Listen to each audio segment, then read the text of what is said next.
everyone, and I know that tomorrow is your FR and SBR exam, and so I thought of making this small video wherein I'll share a few tips and tricks for the last day that you should do today. So let's begin. First thing, please revise all of the IFRSs and IAS. It is very important for your FR and SBR because your whole paper is based upon these standards. So have a firm grip over the IFRS. You should know the number of the IFRS and IAS, and you should know the correct name. I've seen so many students only writing this, the first word of the IFRS and then they do not continue. For example, in IFRS 15, students only write IFRS 15 revenue, but they also have to write contracts with the customers. So you have to write the full name of the IFRS when you're stating in your answer.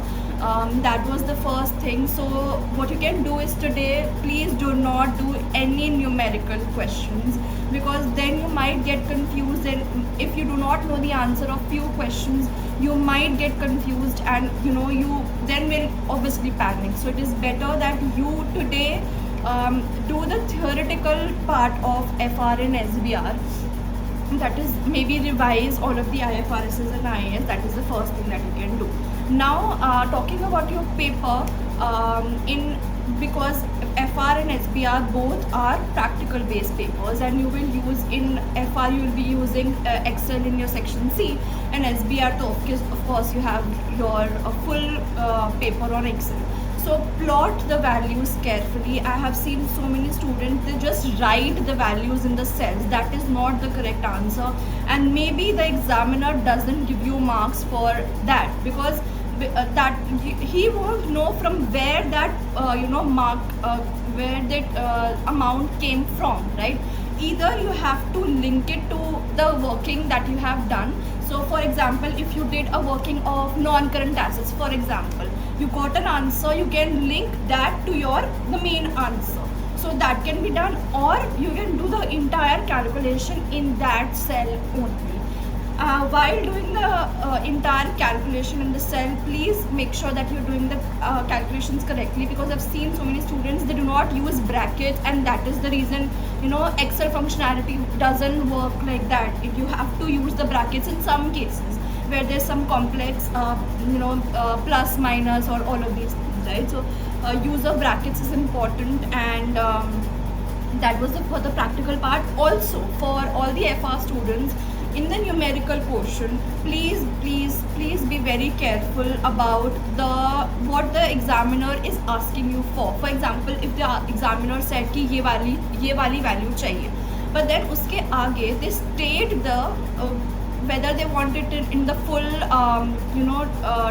dollars or to the dollars, or they want like 2 decimal places or 1 decimal place. So that is very important. So for example, your answer came out to be 98.02, for example.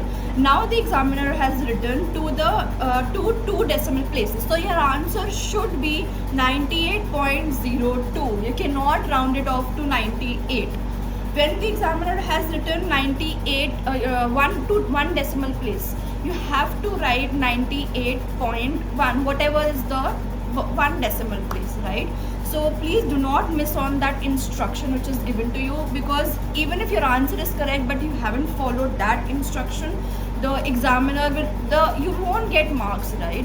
So that was that for the practical part. Again, now as most of the people, tutors and everyone one would say, time management is again very important. You have to adhere to the time, because I have seen not in FR basically, but in SBR, many students they tend to take a lot of time in question number 1 and question number 2, and then they do not have a lot of time left for question number 3.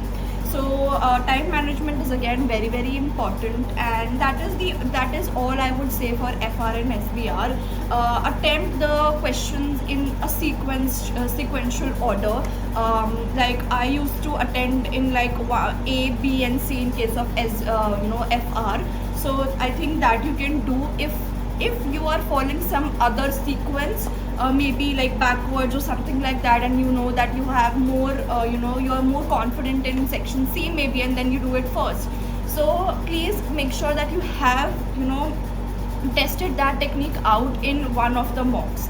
If you haven't tested that technique out and straight away going to your exam and testing that technique out, that won't work. Please do not do that in your exam, because then you might get confused. Then you might get confused as to how much time should you take for section C, right? And then ultimately you are so you are so drained because of section C that you do not have brains left to think for section A and B, which is the major portion of FR, 60% portion of FR.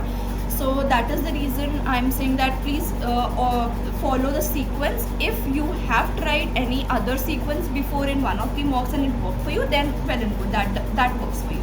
So all of these tips were there for FR and SBR students. For SBR, I hope that you would be knowing the question 1 change, and I think you can actually benefit from it because you already get a structure, right? So a well prepared student will actually get a lot of that structure, in which the question 1, please, already the content is there, some of the figures are there, so you just have to calculate the rest of the figures. So you get already a structure. Earlier we used to make that structure, right? So if you are well prepared, I think that is a plus point for you.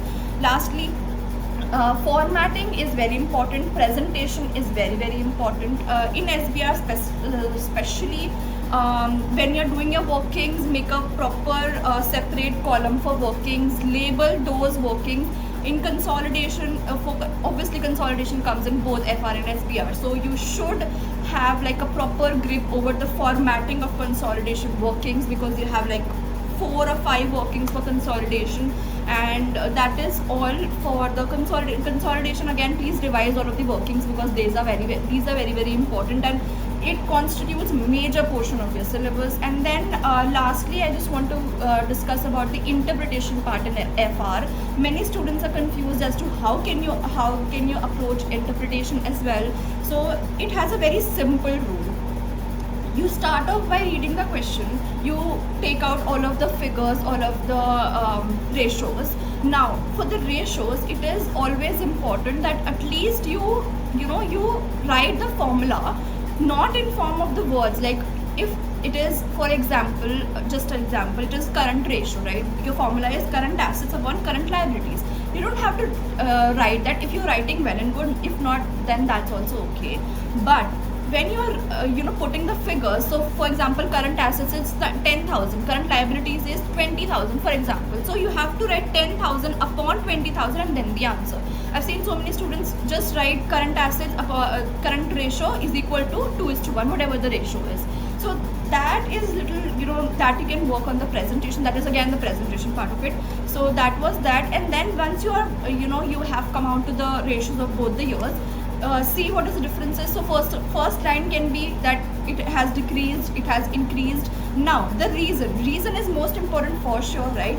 So reason, what you can do is, for the reason you can see, for example, again, current assets upon current liabilities, you can see what was in the numerator and what was in the denominator, and did numerator increase or denominator decrease, whatever happened, right?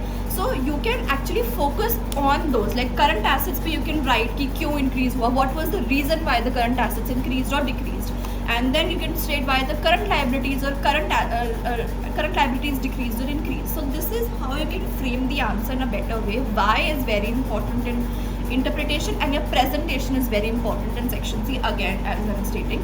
So these were all like small tips I wanted to give you, and all the very best for your exam tomorrow, FR and SBR students. So see you next time.